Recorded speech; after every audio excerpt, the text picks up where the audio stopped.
initially we were discussing income consumption curve, then a gel curve, then we moved on to discuss price consumption curve, PCC. You remember last class? This is that combined class we were taking. Then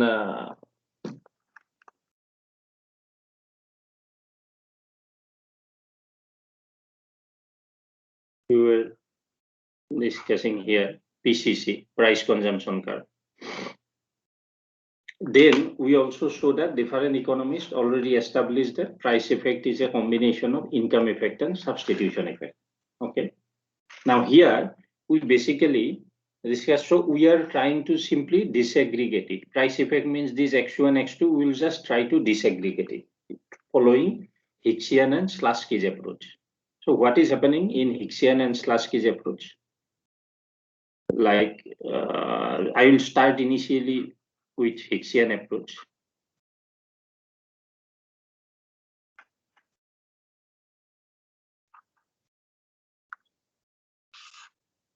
I will start initially with Hicksian approach, but please remember this approach here, in this approach or in this discussion, we will consider for normal goods.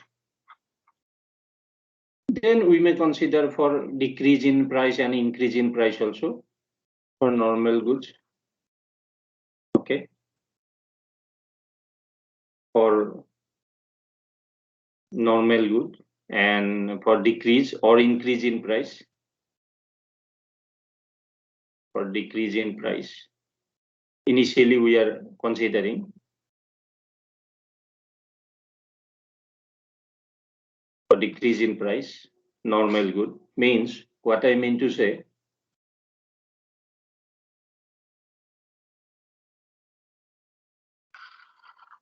Here we assume that X and Y is normal good. We are not considering any inferior good here. Then suppose initially your budget line is AB and your indifference curve is somewhere here, suppose, in that way, and your equilibrium point is P, indifference curve is IC1. So right now you are at point P, budget line is AB and indifference curve is IC1. Now suppose price of X decrease. So when price of X decrease, what will happen? Say in our example, what I was telling you, that you went to market to purchase a kg of tomato with 50 rupee, but when you reach market, you find that tomato price is only 25 rupee. So most of you will do what? You will try to purchase, most of you will try to purchase 2 kgs of tomato because your requirement of tomato is much higher, but money is limited. And there is no guarantee that tomorrow also tomato price will be so low. So to take the advantage of the situation, you will try to purchase it more quantity. Issue is more quantity. Most of you may purchase 2 kg, some of you may purchase even 1.5 kg. So and so, in that way it will do. I already discussed it, that example. So when you purchase more quantity of X, so budget line will shift in that way. Price change, you know it already. So suppose your budget line now is AB dash. Now AB dash will be tangent to some indifference curve. Suppose here, this is suppose I see 2 at point Q. So your movement from P to Q, here is suppose X1, this is suppose X3. This is suppose X3. So here, as price of X decrease, consumption of X increase by X1, X3. So price effect is X1, X3. Not much difference. It is same as till this point. Till now, whatever we are discussing, it is just like the previous class we discussed it. Price effect X1, X2, so and so, in that way. So here, initially you were at point P, equilibrium point.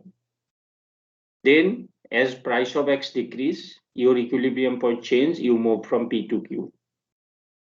And because of that movement is happening because of what? Because of decrease in price of X. As price of X decrease, consumption of X increase by X1, X3. So that is your price effect. Now Higgs assumed that because of some external factor, your income decrease. Now Higgs assumed that because of some external factor, your income right now, please remember, your budget line is AB dash, you are at point Q, indifference curve is IC2. Now Higgs assumed that because of some external factor, your income decrease, but that decrease is in such a way that you are coming back to your original indifference curve. Your income decrease in such a way that you are coming back to your original indifference curve. Now, original indifference curve is IC1, which is moving in this way. Original indifference curve is IC1, okay?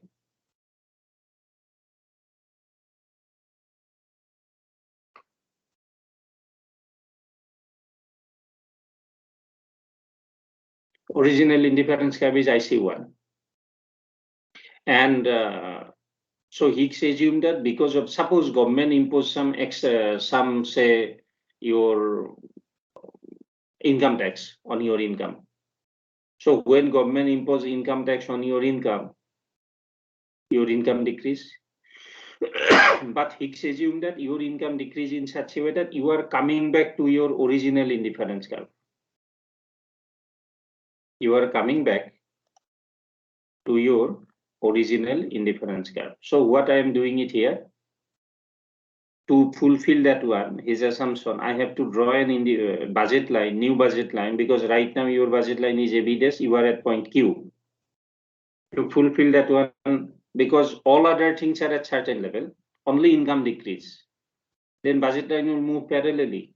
So I am drawing an imaginary budget line parallel to maybe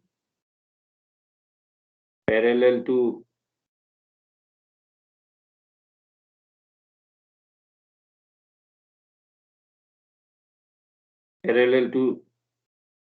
AB dash. This is suppose MN. MN is your imaginary budget line. MN is your imaginary budget line.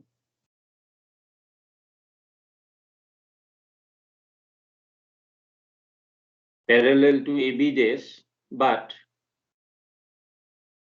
Higgs assumed that because of some external factor, your income decrease. So income decrease in such a way that you are coming back to your original indifference curve, and that is possible with a different slope budget line, MN, imaginary budget line. That is possible when this budget line become tangent to IC1 at point Q, because slope is different. So point of tangency will also be different. Now it is tangent to IC1 at point Q. So new equilibrium position will be Q. With respect to Mn, new equilibrium position is Q. So you move from, sorry, I made a mistake.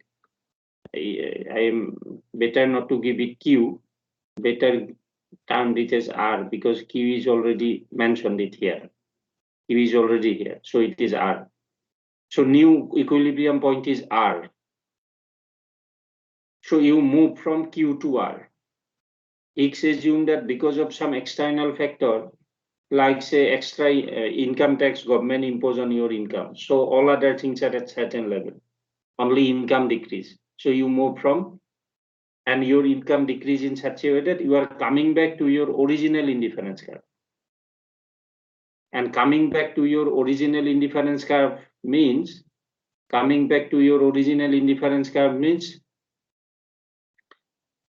Mn become tangent at point R, then only it will be possible. So you move from Q to R. Your movement from Q to R is because of what? Because of decrease in income. Corresponding value of X is, suppose here, corresponding value of X is X2, suppose. So your income effect will be what? Income effect will be X2, X3. As income decrease, consumption of X decrease by x2, x3. Along with that, y also decrease, but we are silent about it. It is not that only x decrease. When you move from Q to R, consumption of x also decrease. Sorry, along with x, consumption of y also decrease. And you probably observe the pattern also, pattern of movement. When price of x decrease, you move from P to Q. That movement is following a price consumption curve, PCC, that pattern, much more horizontal. But when you move from Q to R, that movement is because of decrease in income. All other things are at certain level. So that movement is following that pattern of ICC, income consumption curve pattern. Because along with this one, it is relatively steeper. Because along with X, you will also decrease consumption of Y. Because when your income increase, may not be proportionately, but it will decrease. So income effect is X to X3. So this portion is identified as income effect. Once you know price effect, once you know income effect, this rest of this portion will be substitution effect. Because that we are not going to prove right now, but already economists already proved that price effect is a combination of income effect and substitution effect. So once you know this one, so substitution effect, you are calculating it out like price effect minus income effect equal to x1, x3 minus x2, x3 is equal to x1, x2. So this x1, x2 portion will be substitution effect, and rest portion will be x2, x3 will be income effect. In that way, we are disaggregating this price effect or price change, price effect into income effect and substitution effect for normal goods for decrease in price of X. Price of X, we assume that it is decreasing here or it is decreased. But if we consider another diagram, like for increase in price, suppose, because price may increase or price may decrease also. Increase price, suppose. Increase price. Just it will be just opposite. Quickly, I am drawing this one just to give you some hints, not in detail. I will quickly move on. Suppose initially your initial budget line is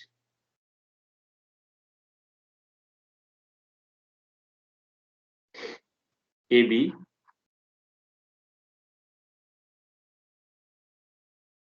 It is IC, suppose 3 at point, say, P, at point P, tangent. Now price of X increase. When price increase, consumption of X decrease. Say you went to market to purchase a kg of tomato with 50 rupee in your hand. Tomato price was 50 rupee earlier. When you reach market, you find that tomato price is 100 rupee. What will you do? As you need tomato, you purchase might be half a kg of tomato. Suppose, hypothetically. So consumption of X decrease. So budget line will move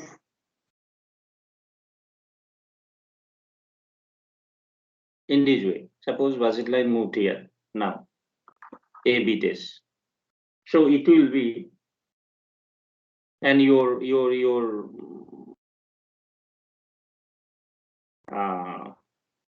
equilibrium position will be, new equilibrium position will be, suppose IC1, suppose at point, suppose Q. So your movement from P to Q, just see here. This is suppose X1. This is suppose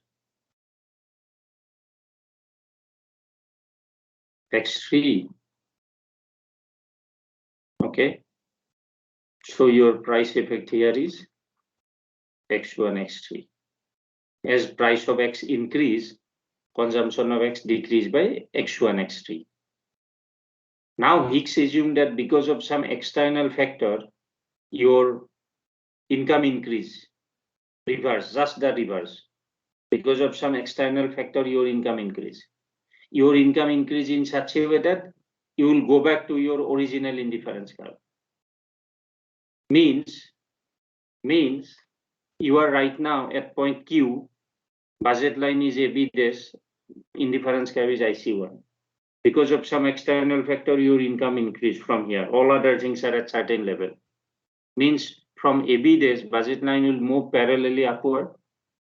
So you draw a budget line, but it increases in such a way that suppose government announces some dearness allowances on your income. So you got some extra money. So when income only increase, budget line will move parallelly, but it move in such a way that you will go back to your original indifference curve. Okay, so you draw a indifference curve, maybe parallel to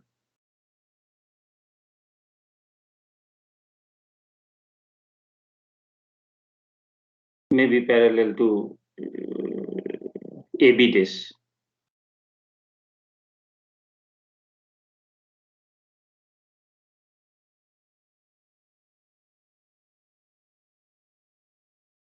Just parallel to AB dash. This is suppose MN. MN is parallel to AB dash, but it is tangent to at point R. At point R, it is tangent. Because your income increase in such a way that you are going back to your original indifference curve. So corresponding value of X is here. I'll find it out. This is suppose X2. So income effect here, in this case, income effect will be X1, X2. As income increase, you move from Q to R. As income increase, consumption of X increase by X1, X2, that is your income effect.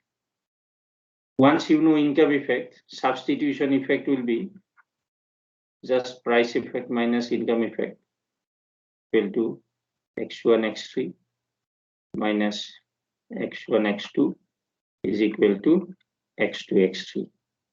So this portion will be your substitution effect.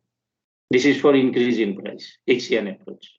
But what is it is different, how it is different from Slutsky's approach? Let's go to Slutsky's approach. Another approach is there, quite similar, but a little bit different.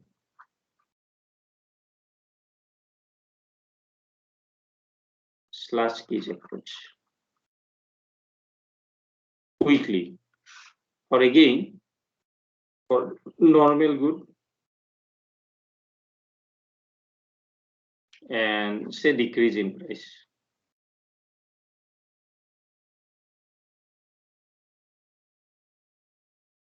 Decrease in price, suppose. Initial few step is same. So I am quickly drawing it.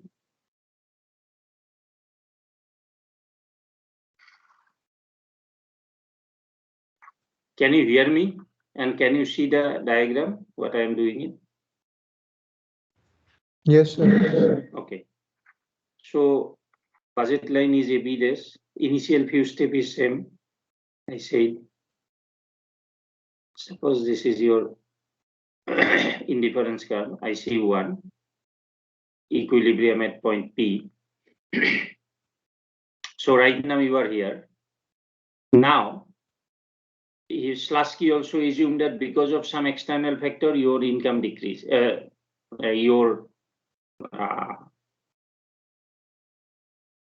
suppose price of X decrease. Assumption is yet to come, but suppose price of X decrease. X is a normal commodity, price of X decrease. So consumption of X will increase. So I am drawing a new budget line.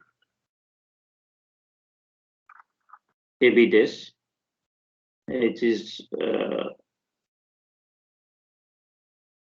IC3, suppose, at point suppose Q. So corresponding value of X is suppose here X1, this is suppose X3. So price effect is X1, X3. Up to this point it is same. Now what happened? Now Slutsky also assumed that because of some external factor, your income decrease. Right now you are at Q, budget line is AB dash. Now from here, all other things are at certain level, only income decrease. Say government announces income tax, additional income tax on your income. So income decrease. But Slasky assume that your income will decrease in such a way that you will go back to your original combination of X and Y. Original combination of X and Y means here, original combination is at point P. When you were at point P, you were purchasing certain quantity of X and certain quantity of Y. I am not drawing here Y, but you are behind the scene, you are purchasing Y also. Slasky assume that when your income decrease, it decreases in such a way that you are going back to your original combination of,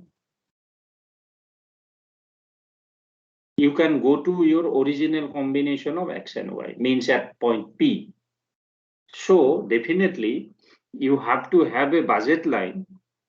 To realize that one, you have to have a budget line which is parallel to AB dash, but that budget line must go through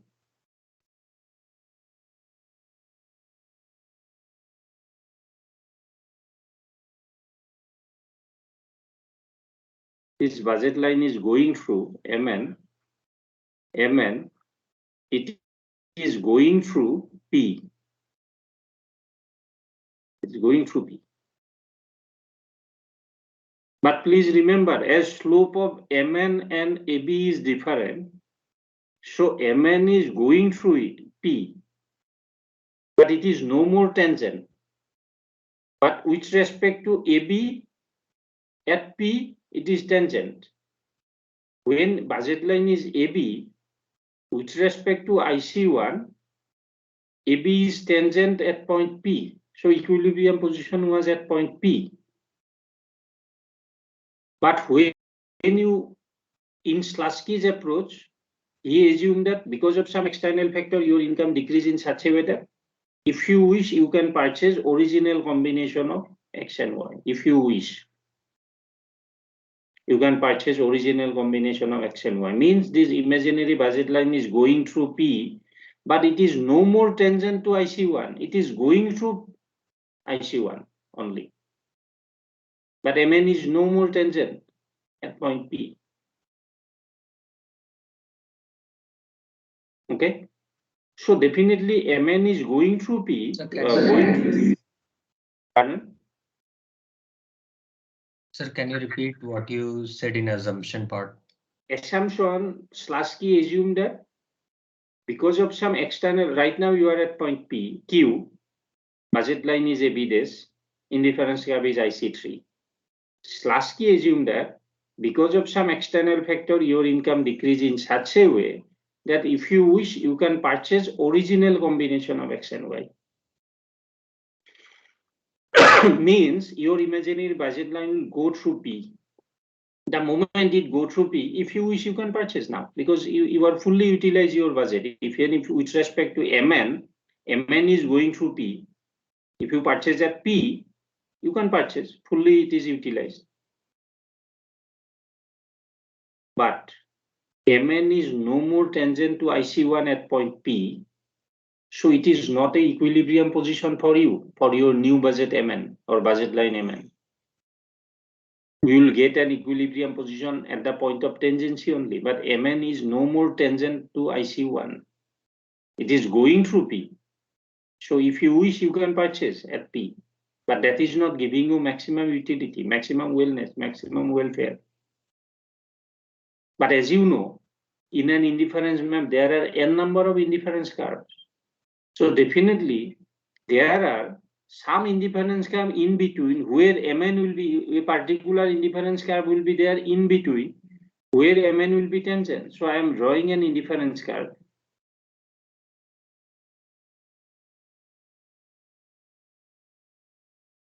In between where this is suppose IC2. It is tangent at point R and corresponding value of X is X2.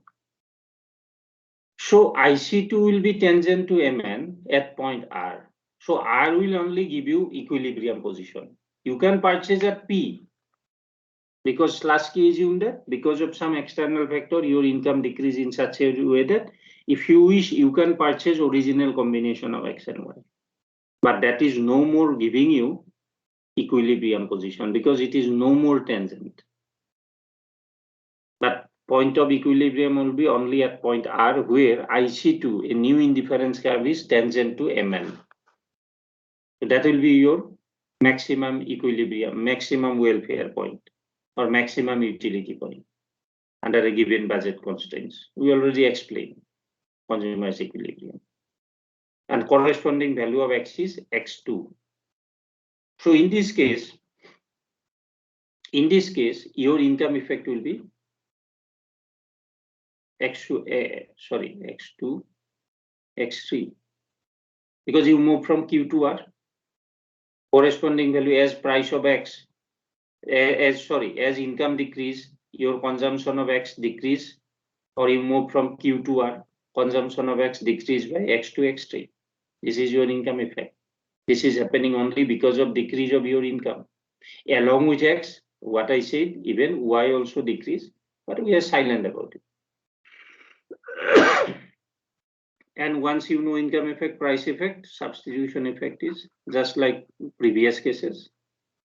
X1, X3 minus X2, X3, ultimately X1, X2. So this portion will be your substitution effect. This portion will be your income effect in Slasky's approach. But you observe might be the difference in Slasky's approach and Hicksian approach here. To explain Slasky's approach, you have to have minimum, because of assumption, you have to have minimum 3 indifference gap. IC1, IC2, IC3. 3 indifference gap. But in case of Hicksian approach, you discuss it with the help of 2 indifference curve only, because here we assume that because of some IC1, IC2, because we assume that it decrease in such a way that you are coming back to your original indifference curve. Only slope was different. But in Slasky's approach, you assume assumption is a big difference. It assumes that if you wish, you can purchase original combination of X and Y. And here you are getting relatively less proportion of income effect in comparison to Hicksian approach. You go through it, you will get it. And similarly, I'm just drawing the diagram for increase in price. Just I'm drawing it. I'm not going to elaborate it. Maybe it may help you for increased price.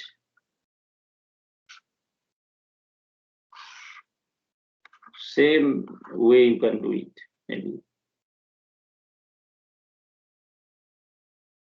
AB tangent. Suppose it is tangent IC. Suppose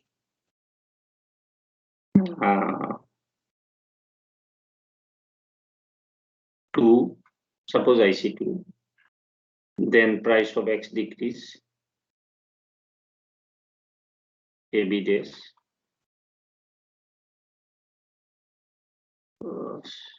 In that way, you can draw it, maybe IC1 at point. Suppose this is your P, this is your Q. So you move from X2 or even X3. Sorry, it is X3, not X2. And the corresponding value here is X1, X1. So price effect is X1, X2, X3. Price effect is X1, X3. Now, up to this, it is same. Now, Slasky assumed that because of some external factor, your income increase. All other things are at certain level, only income increase in such a way that if you wish, you can purchase original combination of X and Y, means at point P. So means your budget line is AB dash, now you are at point Q. So you will get a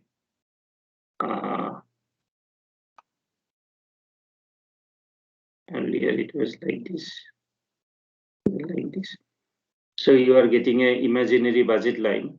Maybe you can draw it in this way, which will ultimately go through, which will parallel to AB days, but it will go through. It will go through your. Ultimately, you are getting a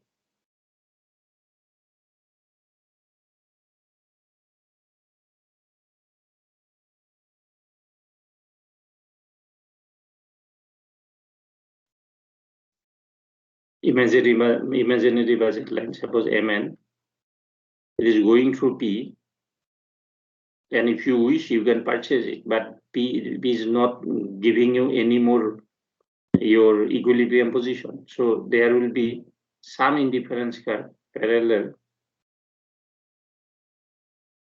maybe in this way, parallel, maybe IC3, which is parallel might be at point R. So corresponding value will be here X2. So in this case, income effect will be, you move from Q to R, income effect will be X1, X2. And substitution effect will be X2, X3. So this portion will be your income effect. This small portion will be your substitution effect. In that way, you can find it out. Anyway, so quickly, this is your about utility and or Hicksian approach, last portion I was talking about. Now I want to move on to your, in case you have any question, quick question, you can ask me. Otherwise, I will move on to your basic discussion of your demand and supply. That I will discuss it. Can you Can I? scroll up a bit? Yeah. This one? Yes. I'm going to save in, and I will, as I said, but only yes. Only thing is that I'm recording also. In your record also, if you play, you will get all the diagram. And later part, this Word file also I will share with you. But anyway, that is because each and after each and every class, I am not doing it because I am using same file. You remember? I'm using same file from very first class. I'm using this one. Hello. Pardon? Sir, I have a question. Is it important that IC1 and IC3 are parallel to each other? IC1 and IC3. Yes, sir. That must be. Why are you asking me this question? So like as it is going in higher indifference curve. IC1 and IC3 must be parallel. All indifference curve in an indifference maps are parallel. Yes, sir. That only I was. No, they are parallel because if you remember the property, what property said? Fourth property. Higher the indifference curve, third property, no indifference curve intersect each other. Means they are parallel. So all in an indifference map, all indifference curves are parallel to each other. And budget line will cut so many indifference curve, but to a particular indifference curve only it will be tangent. And here I am drawing only few indifference curve, IC curve, IC. But there are so many indifference curve in between. Yes, sir. Let me just save this one because here we deviate from your, deviate means we moved on from your combined class to individual class. So because this one I will share with you 20 seconds. Anyway, I saved already this file because I will share this file with you later on. Anyway, so I move on now to your demand. Now another section, not exactly another section, it is your second lecture in origin class, but might be, but anyway, that is not a big issue. Initially it takes little bit more time, but we'll move fast. because otherwise if you do not understand, it will be difficult. When we discuss demand, few basic things. As I promised, I will discuss all the basic issues related to demand. Now, when we talked about only basic, I'm talking about right now. Because anyway, so my plan is initially we'll discuss about demand, and when we discuss demand, consider yourself just like a consumer. Bring our example again. Maybe that tomato you went to market with 50 rupee in your hand to purchase a kg of tomato, something like that.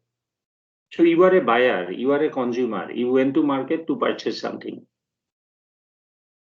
Okay?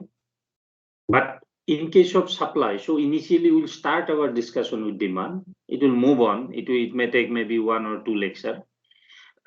Then then temporarily we'll stop discussing demand. Quickly we'll discuss supply. When we discuss supply, consider yourself as a producer, supplier. Like in our example, consider in other way. Like you are a farmer, you are producing tomato, you harvested tomato in your field and you brought that tomato to sell in market.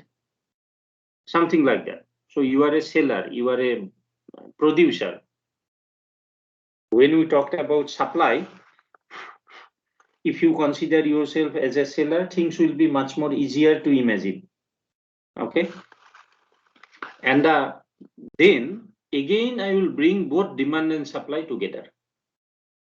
Once basic issues related to supply is discussed, then again we'll bring both demand and supply together to discuss in a market condition.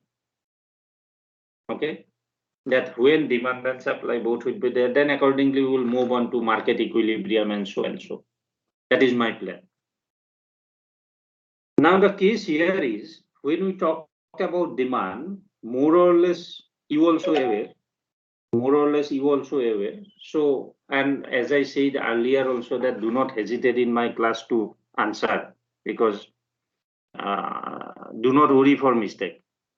You know it, many of the things, maybe you are becoming accustomed with that subject by bringing or by knowing more and more, maybe terminology you can say, or maybe you are streamlining little bit of your knowledge, which is already there, because most of these activities what we are discussing is mostly related to your behavior, maybe individual or collective, whatever it is. Collective means maybe at family or at market level. So when we talk about demand, consider yourself as a consumer. So what do you mean by demand? I'm not expecting a classical definition of demand, but if you like to respond quickly, otherwise anyway, do not worry, I will answer. But if you like to respond, let me write demand, that we will not forget. Suppose demand. Then we will move on to supply and so and so. So what do you mean by demand? So like if we require something, we try to acquire it. Okay. So you require something, so you try to acquire. Any other student like to respond? If you are interested to respond.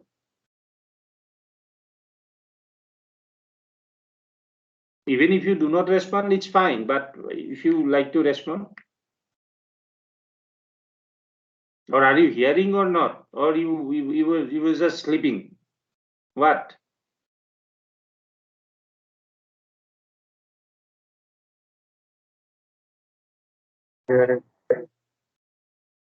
Oniru this year. Word that other.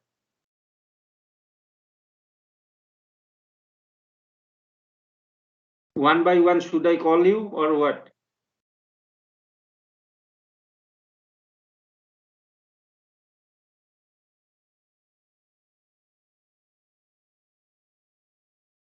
Akash is here. Demand can be willingness and desire to purchase something. Your voice is not clear. Can you repeat it again?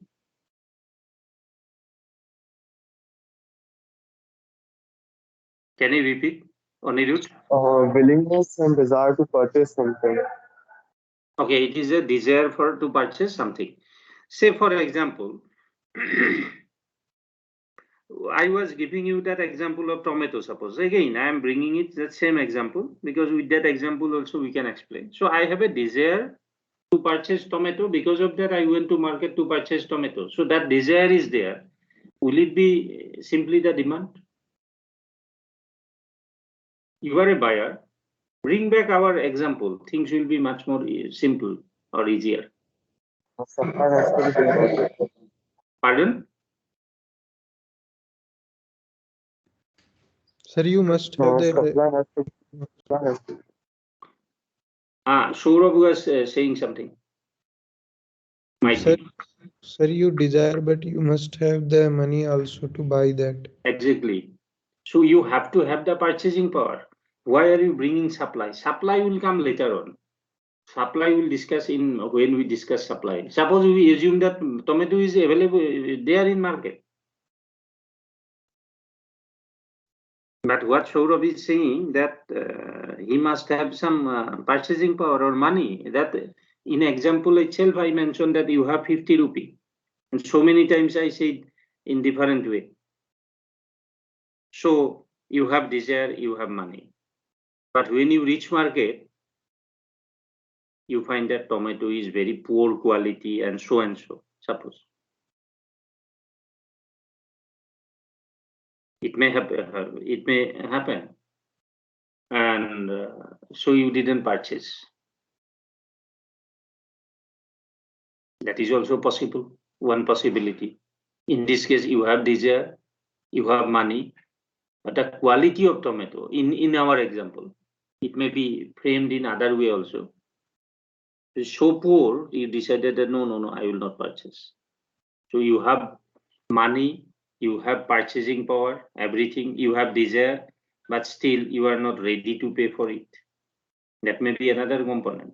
Say I am a farmer, little bit illiterate. I need a washing machine to comfort my life. Then, but I find it existing washing machine available in market. I find that it is much more complicated for me. So I am hesitant, reluctant. I have desire, I have purchasing power, everything. Or might be I am thinking about that after sale services. Here what we observe that after sale services of this washing machine is not there. So because of that, though I am interested, I am not thinking about purchasing, not ready to pay for it. Because if I purchase, if something goes wrong, then it will be simply wastage of money. So there may be n different way you can express it, and sometimes it might be happening to you also that you have money in your pocket, you have desire also, but you are not ready to pay. That's certain. Might be because of n number of factors. So if we combine all these components, then you can say easily that demand is a desire for something backed by purchasing power and willingness to pay for it. You have to have the desire, you have to have the purchasing power. At the same time, you must be ready to pay for it. And those who are having purchasing power, those who are having that desire for something and purchasing power but not ready to pay, they will be termed as potential buyer. Means they have purchasing power, but right now they are not purchasing, but they are a potential buyer. Anytime they may be converted to actual buyer, from potential buyer to actual buyer. So that possibility is there. Anytime they may be converted. And most of these marketing company target this buyer more.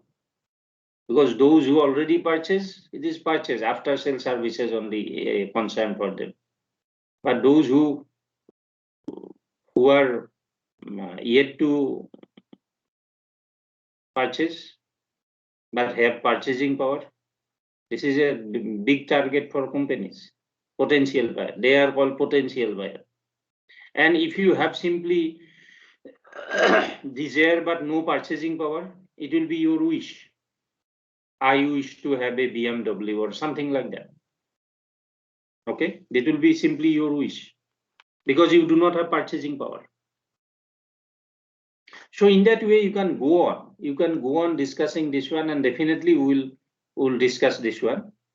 We'll discuss, but we'll discuss it later on, maybe next class. And if you have any question, you can ask me. You can ask me, because there are many more things to discuss about demand. This is just the starting, some basic concepts.